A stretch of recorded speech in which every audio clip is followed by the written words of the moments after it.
Welcome to the Chantel Ray Way, the inspirational way to lose weight for life through intermittent fasting. Remember, the thoughts and opinions on this podcast do not constitute medical advice.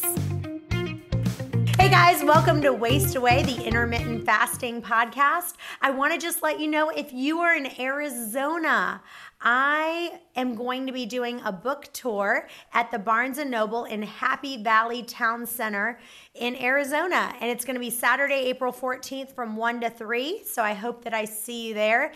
And this week I have a special co-host because Chris is taking off this week, and I have Jenna Kehoe. I didn't say it right, did I? Yeah, no, you did. Close enough. Good. Kehoe. You're fine, Chantel. Kehoe. We'll just stick with Kehoe. It's that Kehoe. works. Yeah. You're like, thanks, Chantel. Appreciate it. But anyway, she's going to be asking a bunch of your questions that you've turned in. And remember, if you have a question that you want answered, go to questions@chantelrayway.com. So Jenna, why don't you start off with some of the first questions we've been asked? I will. And first, let me just say, it's, you don't know my last name, but we've been friends for almost 15 years. Yes. And that's okay. I love you.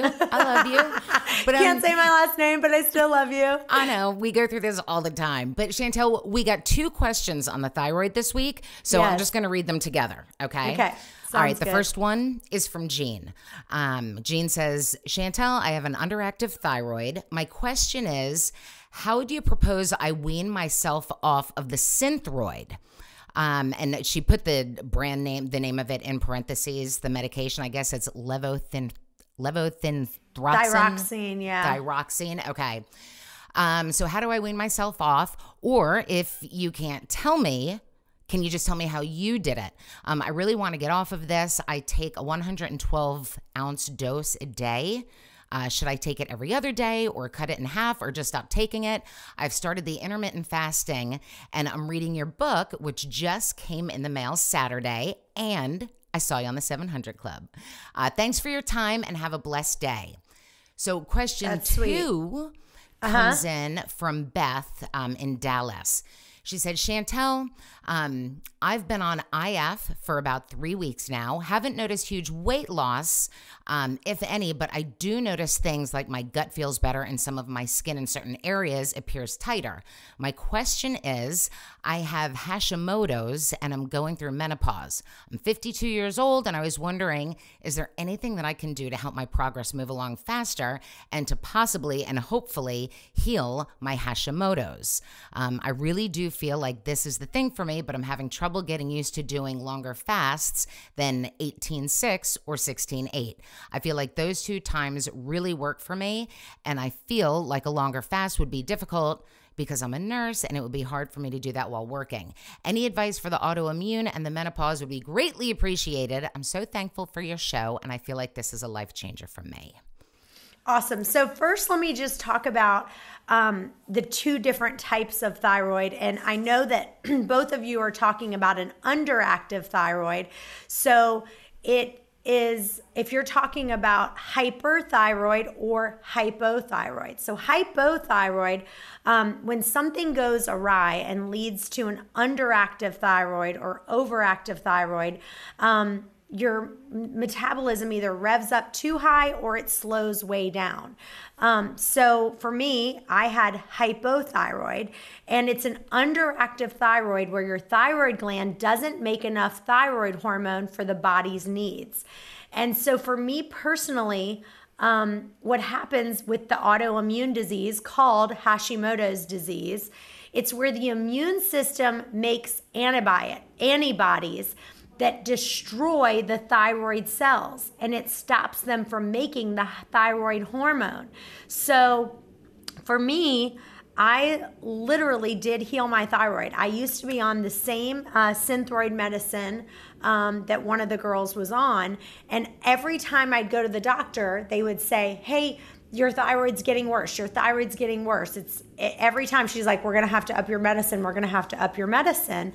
And I was like, this is getting ridiculous. And so I started doing the intermittent fasting. And the other thing I started doing was I started doing 80% of my diet was a paleo diet. And now I kind of just eat 80% clean, 20% whatever I want. But the paleo diet, and I really hate even telling people this, because I'm so against diets and against like, don't do this and don't do that. But I will tell you 100%, if you want to heal your thyroid, you could actually go to 100% paleo diet, which I don't recommend totally, because that's kind of what we talked about. See, when I did 100% paleo, my thyroid went on overdrive. And so I don't know what it is, but I will tell you 100%, when you eat a paleo diet, which consists of no grains, and basically you're eating fruits, vegetables, and lean meats. You're not eating dairy. You're not eating grains. Somehow your thyroid works in overdrive. And so what I started doing was I did the 80% paleo, 20% whatever I wanted, because I knew from all these thin eaters, if you deprive yourself too much, you're going to end up on a binge, period, the end. So I would eat paleo 80% and just savor. In my book, I talk about how to never deprive myself and eat just small bites of whatever it was that I wanted. And then what I did was I started at 125, and then I asked my doctor to give me, like when I went down to 100, I went down to 100, and then I would have them write me like 2 weeks of 100. And then they'd do like 2 weeks of, 75 or whatever it was. And so I naturally, milligrams? What? Like when you say you started at 100, like 125, then 100. Yeah, I was on like 125 milligrams of thyroid medicine. And then I said to her, like first, it depends on where you start from, right? So like you could, if you could take the pill, like one of my doctors did this. She gave me like 2 50s and then a 25. And so I took a 50 and a 50, and then I'd split the 25. And you just have to do it as a very, very, very slow process. If you don't do it as a slow process, you will not feel good. You'll feel miserable. So you have to basically reduce your thyroid by about 10 to 15 milligrams. Stay there for 2 weeks or 3 weeks, and then do the same thing. But it's literally by 10 to 15 milligrams from where you start from that you wean yourself down and down. I love this question. And I will tell you, I feel like synthroid I personally believe that all these drugs that all these doctors are putting you on, this drug, that drug, the other drug, it's making you worse and worse and worse. You can heal your body through eating clean and eating natural, but still eating what you want. When you give your body small amounts of, chocolates and sugar and things like that, your body can process them. But what happens is when you're eating Twinkies and donuts, and that's the 80% of your diet, that's when the Hashimoto's and all these other diseases are really going into play. So you have to do it very, very slow. And for me, I brought it down 10 to 15 every 2 weeks. So the other thing is that I wanted to talk about is just iodine. You can get iodine from sea kelp. It's a trace mineral that is plant-based, and that really will help your thyroid. You don't need much. And just like I said, really, if your thyroid is an issue, you might want to, instead of doing an 80-20 clean, you want to make it more like 90-10 clean or 95-5 clean until you can wean yourself off that thyroid. And the more paleo you can be with less grains and less dairy, your thyroid will work in overdrive. You want to move to the next question? Cool. Absolutely. Okay, this came in from Holly in Massachusetts. She said, "Hey, Chantel, on one of your recent podcasts, you mentioned that chewing even sugar-free gum during fasting creates an insulin response and therefore will take you out of the fasting state and halt any fat loss. I've been chewing sugar-free gum during my fasting and was very disheartened by the seemingly inability for me to lose weight. Once I stopped chewing gum during my fasting, the weight loss picked up again. Thank you so much for this helpful info. Now, my question is, can you take medicine during your fasting and still stay in the fasting state? I'm specifically thinking of Advil or other pain relievers. Thanks so much. Your podcast has been a godsend. Well, Holly, thank you so much. I think that, it really depends on, what kind of medicine we're talking about. So like certain things like aspirin or ibuprofen, which are like prescribed to control pain or inflammation, they have a tendency to irritate the stomach lining. And so it is better to eat it with food. But I would recommend, if you're going to take like Tylenol, is best on an empty stomach. But I think that if you have a prescription that says, this medicine should be taken with food, the reason why a lot of times they say take it with food is because a lot of times those medicine make you feel nauseous on an empty stomach. And so I tell people two things. Number one, first choice is just wait to take that medicine the first meal of the day when you open your eating window, or take it with something. First try it. If it doesn't make you nauseous, even though it says take with food, if it doesn't make you nauseous, then don't worry about it. But if it really does make you nauseous, then take it with something very small to eat, like one cracker. Like sometimes people are like, oh, well, it says take it with food. So, here I go. I'm just going to cram it in. And I don't think the painkillers are going to break your fast.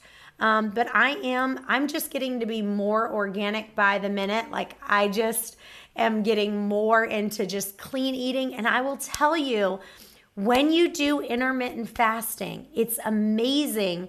You just want to eat cleaner foods. It's the weirdest things. Like I want to eat organic. I want to eat cleaner, and your palate changes. So, I definitely think that my advice for her is just try it without food, see how your body affects it, it takes it.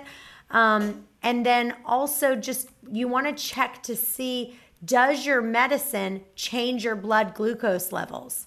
So that's what you want to know is, does that medicine change it? But for the most part, I'd have to know what the medicine is. But I would say most of the time that medicine isn't going to spike your insulin. Okay. And, can you explain real quick, what is intermittent fasting for people, who don't know, can you just define it real quick? Yeah. So for those who are new to our podcast or just started joining us, basically it's where we have an eating window where it allows you to go ahead and eat in a certain window and not eat in a certain window. So a lot of times people do 8 hours of eating and then 16 hours of fasting, or they bring it down to 6 hours of eating and then 18 hours of fasting. And so fasting has so many benefits in your life. The Bible talks about fasting over 77 times. And so you're just shortening the amount of time in your day where you're actually physically eating food. And so during that other time, your body is actually burning fat for fuel. And that's why it works so effectively. But again, you're not depriving yourself. And that's what we're really trying to work on, is we're trying to not deprive yourself of things that you love, but you're just shortening your window of eating. Oh, okay. I'd have a great big bay window. I would start with a big window and then go smaller and smaller. And then make it smaller and smaller. Totally. Okay, so we'll get to question 4 from Dina. She said, I just bought your book, Chantel, and I love it. I do have a question. My husband works a swing shift, so can we incorporate this if we have to change his eating window almost every week? So when someone works a swing shift, they're basically, this is what I'm assuming she's meaning, that they're swinging back and forth, working day shifts and night shifts, usually with several days off, right? So like one night, maybe one day they're working, 12 to 8. Next day they're working 8 to 5. I'm assuming that's what she's talking about. But basically, you'll probably need to decide on 2 separate eating windows, which I have found when I actually change my windows up a little bit, sometimes I actually lose more weight that way. Meaning consistency is nice. Like I know a lot of people who they just eat every day from 3 to 8 or, 4 to 8, whatever their window is. But if you're doing a swing shift, I would definitely suggest changing your windows up. I have a friend named Dennis. Dennis, if you're listening, I'm so excited for you and all your success that you've had. But he told me that he's on a day shift. He opens his window from 11 to 7 for 8 hours. And when he's on night shift, he eats from 1 to 7 in a 6-hour window. And he's been doing IF for about 3 weeks and he's lost 10 pounds. So he didn't have a question. He was just telling me. So it just came in perfect timing. But you can switch it up. I mean, some days I love breakfast. I'm telling you one thing I love. I love an egg and cheese biscuit. I don't know what it is, but I crave egg and cheese biscuits. That's not paleo though. No, it's not. It's not. Unless you can make an egg biscuit with like a cauliflower biscuit. A cauliflower biscuit. But I definitely crave that. And here's the thing, now that I've healed my thyroid, I don't eat paleo quite as much. Again, I eat whatever I want. But until you heal that Hashimoto's disease and heal your gut, that's the only time I think you should do a little bit more paleo. But again, right now, I've healed my thyroid. My thyroid is exceptional. I'm doing so great. But I also do a lot of longer fasts. I do a lot of 24-hour fasts. I do some 48-hour fasts. And I have a new book coming out that I'm writing, and it's all about biblical fasting and just how much it's completely healed my body. It's unbelievable how I've healed my body. It's so exciting. But anyway, I got completely off track here with the egg and cheese biscuits. But, sometimes I eat breakfast and lunch. Sometimes I just eat dinner. Some days I only eat lunch. You have to find what's perfect for you, and every day it can be different. So whether you're on a swing shift or whatever you're on, the key is that it just gets easier over time. Okay. Now, and I will say this, one of my friends, I told her, I was like, oh yeah, I just did a 48-hour fast. And she was like, oh my gosh, I can't believe it. But here's the thing, it's just like running, right? Like before I started out, the longest I ever fasted ever was 16 hours was the longest I ever did. So what I did was I increased by 12 hours each time. So what I did was the longest I ever did was say 12 hours. Then I increased to doing 24 hours. Then I increased to maybe doing 36 hours. I added 12-hour increments. And it's just like running. If I asked you, Jenna, right now to go run, 5 miles, you'd probably be like, are you kidding me right now, right? To me? Yeah. Yeah. You'd be like, forget it. But if I said, go run a block, you'd be like, okay, I can do that. Then I said, okay, tomorrow go run 2 blocks. Now run 3 blocks. Every day it gets easier and easier. And that's why I just want to kind of motivate people to kind of go, as you extend that fast, when you see the benefits, it's almost like I wish I could just explain to people how much fasting truly can change your life. Really, it's been and not in just your diet and your health, but healing your body from the inside out, clarity that you get, fixing your gut biome. There's so many things. Well, and at some point, when you first start fasting, or when you increase your fast from 12 hours to 24 hours, how do you eventually stop obsessing over food? I would be obsessing over it for that additional 12 hours. How do you or are you gaining such clarity where it's not even an issue anymore? So in my book, my new book that I'm coming out with, I talk about I believe that when you have an eating issue, this is a bondage that you have, okay? Yeah. This is a stronghold in your life that, I used to say all the time, like, I could beat everything else, right? Like, I conquered this and I got that and this was good and this was good. But the food and the bondage to food held me down so strongly. Mm-hmm. And I just kind of was like, all right, I kind of made excuses like, this is my vice, right? Like, this is my thing. This is just me. This is me. Yeah. Like, other people deal with alcohol. Some people deal with sex. Some people deal with drugs. Mine's brownies. And we would all laugh and we'd be like, ha, ha, ha, right? Yeah. Until finally I was like, I started interviewing all those thin women. And I was like, and then I started reading the Bible about how many times everything it said about eating and food. And that's where I created those 10 biblical principles and 10 Chantel Rayway principles in my book, Waste Away. And right now you can get it on sale at Amazon.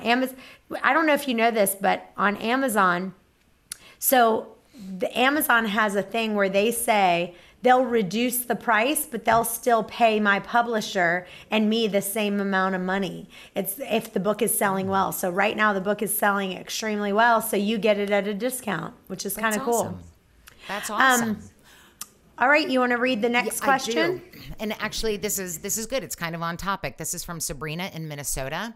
And she said, Chantel, I'm really happy to have discovered your podcast and find your connection to the biblical principles really insightful. I just listened to your podcast about LaCroix waters and found that helpful, but it triggered another question for me. My husband and I are 3 weeks into the IF lifestyle and finding it fairly easy to follow. Now, we typically don't start eating until 12 or 1. And since we both work jobs, we're looking for liquids to help beat our morning hunger. We both have always enjoyed nutty flavored coffee. The coffee is black, no syrup or cream added. Are these breaking our fast? She said, additionally, at night after our eating window has expired, we often drink tea. We recently found these flavored Tezo teas that are delicious and help beat sugar cravings outside of the eating window. What are your thoughts on these? Yes. So Sabrina, I'm so excited for you. I think that the links that you sent, we looked into the coffees and teas that you specifically sent, and it really looked like they didn't have any calories, no sugars, no carbs.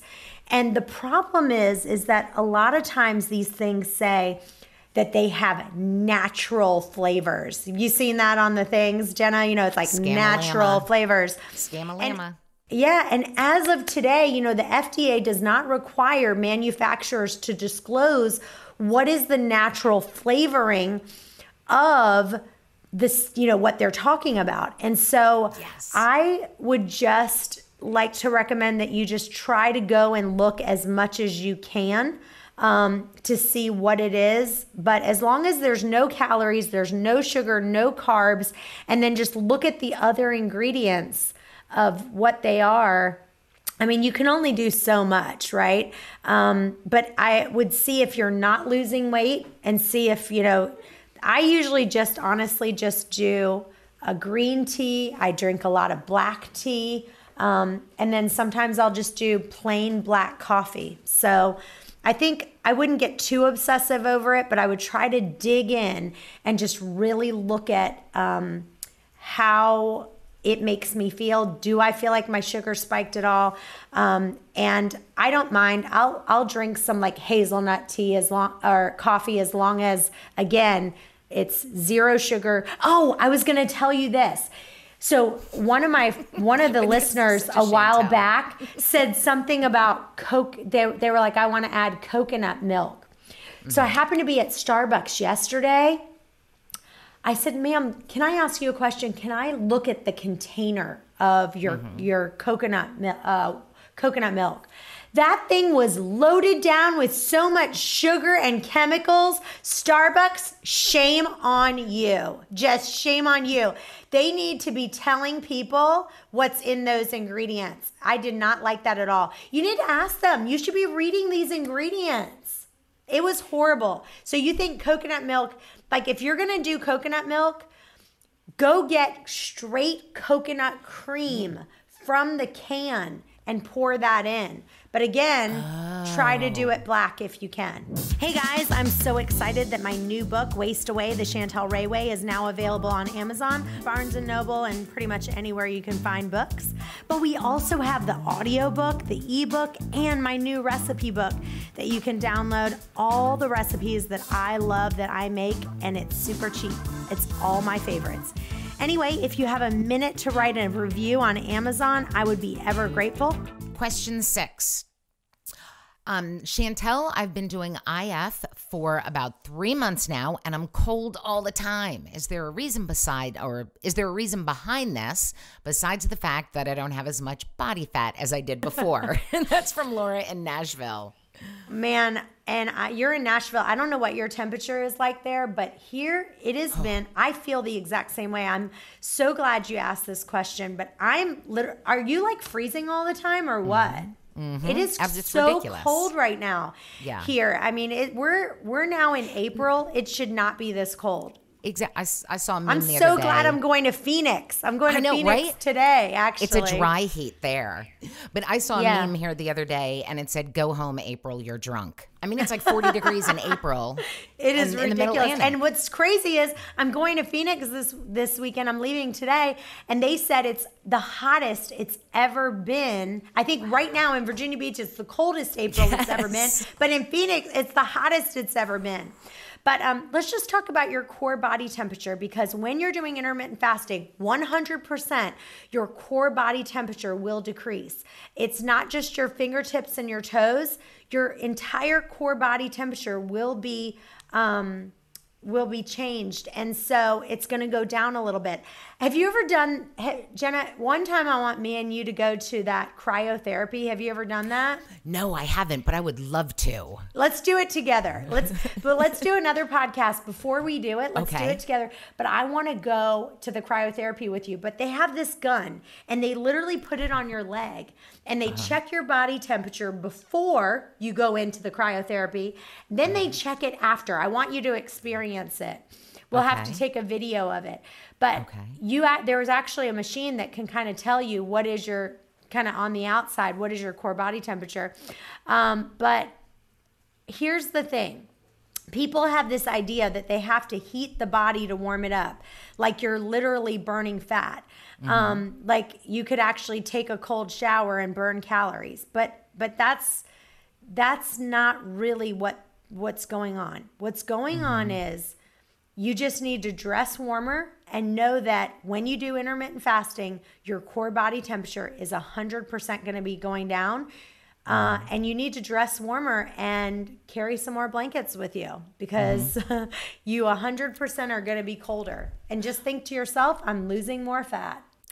And, it would make sense to me that, and correct me if I'm wrong, but your body's energy is focused on burning the fat instead of focusing the energy on keeping your body warm. So if you make the extra effort to stay warm, free up that energy to burn more fat, right? Yeah, I think that would be colder. Yes.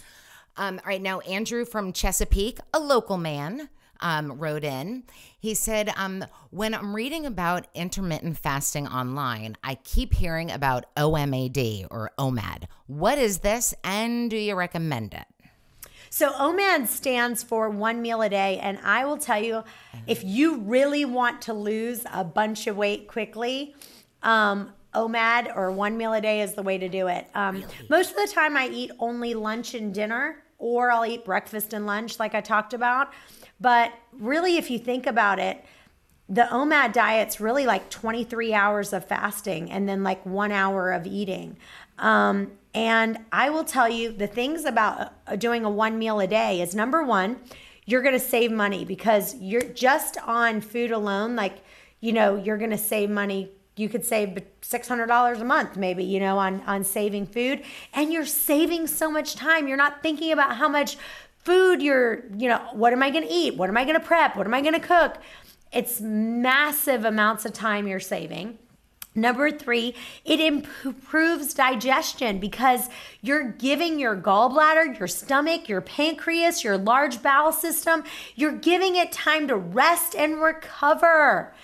It improves your immune system. It actually has massive benefits has massive autophagy. What autophagy is it literally has it where you're recycling of junk proteins and damaged proteins and particles. You can live longer. You're a lot less hungry. It stabilizes your blood sugar. You're not having as much cravings when you're doing that because your blood sugar isn't going up and down and up and down. Because a lot of times when you're craving stuff is when your blood sugar went up and now it's starting to drop and now boom, you want something else to eat. Your skin, whenever I do a lot of like one meal a day, I can tell a huge difference in my skin. Why? Because of the autophagy and the anti-aging. My energy when I'm only eating that one meal a day, as long as I'm not overeating, which that's a big thing, it helps with decreased inflammation. It's a big deal. So I am a big proponent of the one meal a day. It's hard to get to. You need to, if you're eating 6 a.m. to 9 p.m. every night, obviously you got to first start, let's start somewhere, right? Let's start with just going into an 8-hour eating window. Then I think you should do 8 hours, then bring it down to 6 hours, then bring it down to 4 hours. Then start doing this if that's what you want to do. But I also think it fixes your metabolic rate. If you've got a slow metabolism, man, doing that one meal a day. And again, remember, you can eat whatever you want. So you're completely satisfying. And when you only have that one meal, you make sure that it's exactly what you want to eat. Mm-hmm.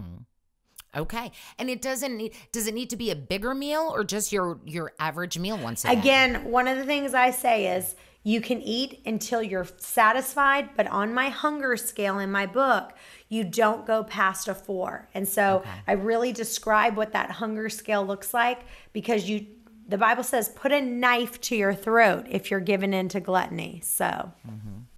Okay. This is from Stephanie, also local here in Virginia Beach. She said, Chantel, since I've been intermittent fasting, I have been so sad. Never cried at movies, and I've been crying at movies. Is this just a coincidence?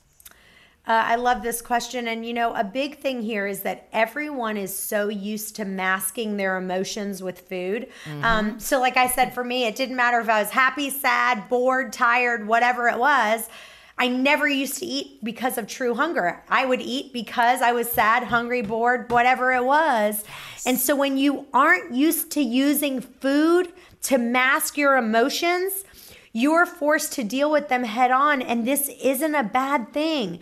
You just need to be able to make sure that you are dealing with them in the proper way. And I did an episode a few weeks ago all about emotional eating called Breaking Emotional Eating Habits. So you need to check out that podcast. And I also created an online quiz that will tell you what kind of emotional eater you are. So go to chantelrayway.com/emotional eater to take this. But I think that, in the end, it will be so much better. But people they're not used to dealing with those emotions because they're constantly masking it with what? Shoving their face. Yeah. Stop shoving your face with food when you're not hungry. Oh man, I'm just pumped up today. I'm going to go home and I'm going to hear Chantel's voice. Stop shoving that in your mouth. I'm like, I know, but I'm a nosher. Like I justify it. Oh, that's what I do. I just justify. Exactly. It's so bad. Okay. And I have been there. I've been there.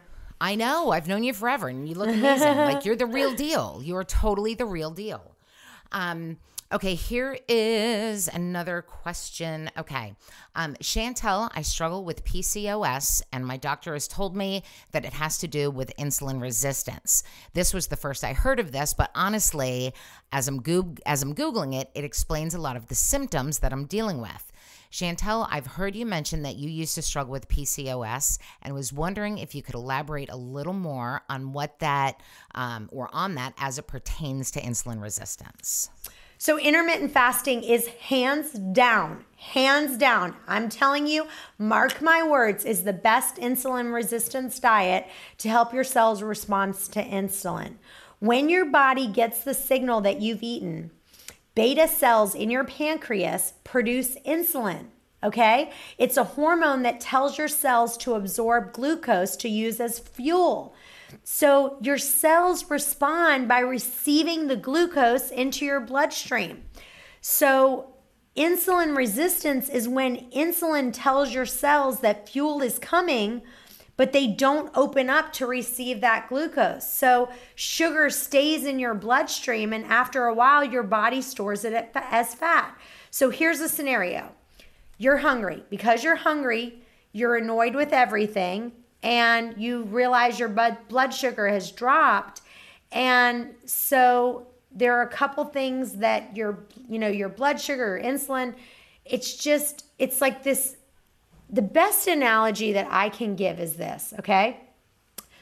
If you have money let's say you have money only in two places. You had no more credit cards, right? Let's say you had cash on your table sitting right there, okay, Jenna? Mm-hmm. Or you had to get cash from the bank. Okay.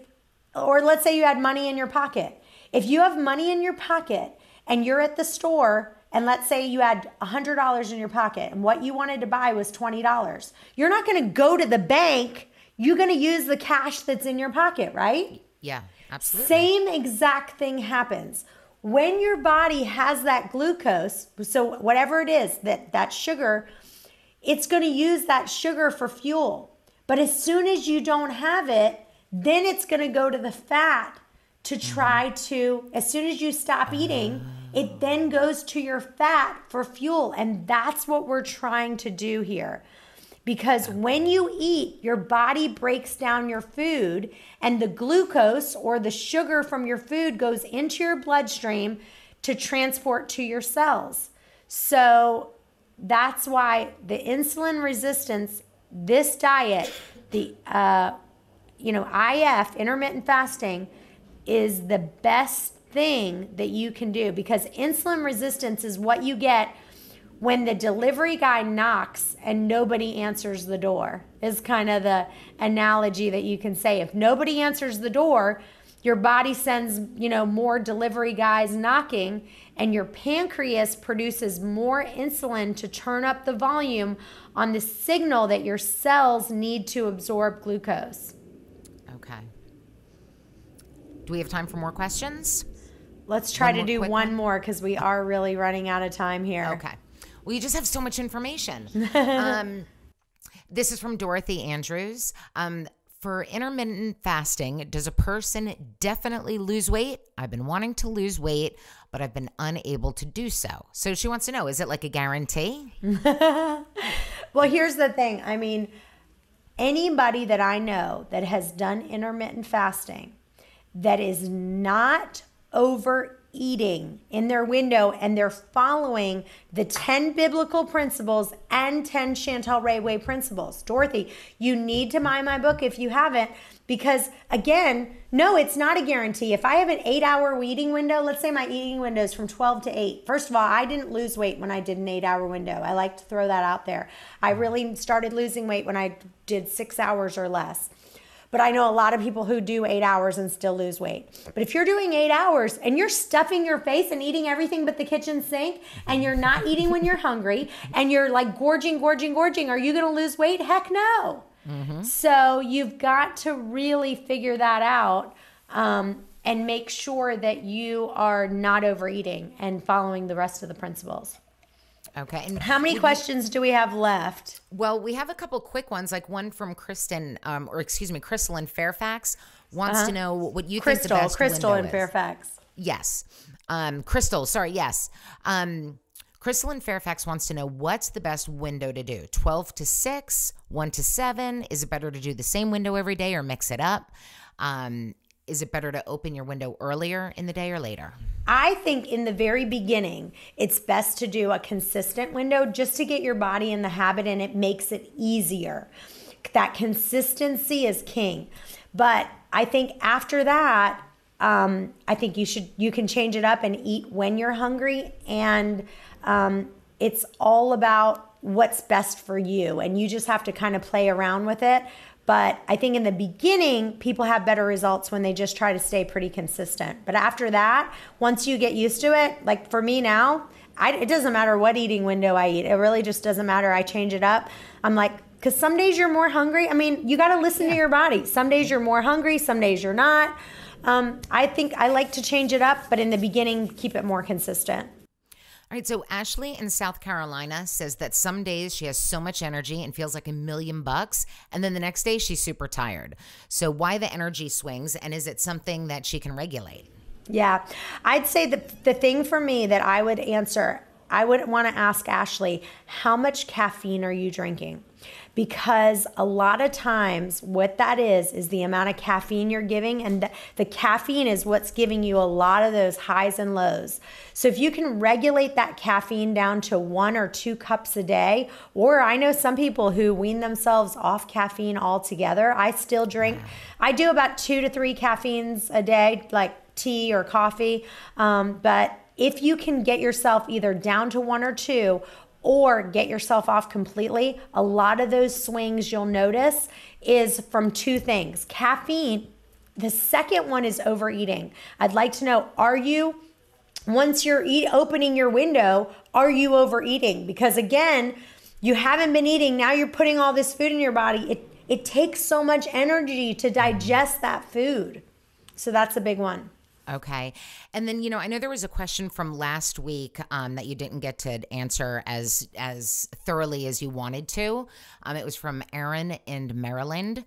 Aaron said, I don't eat gluten and dairy all the time, but I definitely feel like when I have either dairy or gluten, I feel terrible. Since I've been doing IF, I've been able to eat dairy and gluten, and it doesn't bother me as much. Now, does this have to do with IF, or is it just in my head? And I was Aaron. I mean, when I ate dairy and gluten before, I used to feel like, I was like, somebody shoot me now. I just felt terrible. But I believe I can eat a little bit of dairy and a little bit of gluten, and as long as I eat it to 20% or less of my diet, and I do try to still look at like what kind of bread I'm eating. Like I feel better if I eat like Ezekiel bread or sprouted bread. Gluten and dairy in general are very hard to digest. I mean, that's a proven fact that those 2 items are hard for your body to digest. And if you don't digest it completely, it will act as an irritant to the intestines and skin. So again, like for my son who has a perfect digestion system, he could eat gluten and dairy all day long and it doesn't affect him. So, in general, grains, beans, legumes, they all have different types of anti-nutrients that they are ripe in the fall, and when they fall off the vine, they, like when they sprout in the spring, they basically have bacteria and enzymes that are hard to digest. So my suggestion is go ahead and, if it doesn't bother you, then eat away. Mm-hmm. If it does bother you, put it in small amounts so that your body can learn to digest them. As long as I have them in small amounts, I'm okay. Awesome. This was great, Chantel. Let's do this again next week. Yes, I would love to. Well, thank you so much for being an amazing co-host with me this week and asking me all these questions. We want to hear from you. So if you have a question that you want to answer, go to questions@chantelrayway.com. Please keep those questions coming. We love them, and we'd love to hear from you. So, all right. This Saturday, though, you're going to be in Arizona at the which Barnes & Noble, yes. is it? Yes. It is the Barnes & Noble in Phoenix. I guess it's Phoenix, Arizona, but I know it's in Happy Valley Town Center in Phoenix. Yeah. Happy Valley Town Center, Barnes & Noble. Come grab my book. Or you can go to Amazon right now or go to chantelrayway.com, and we have some free gifts for you there.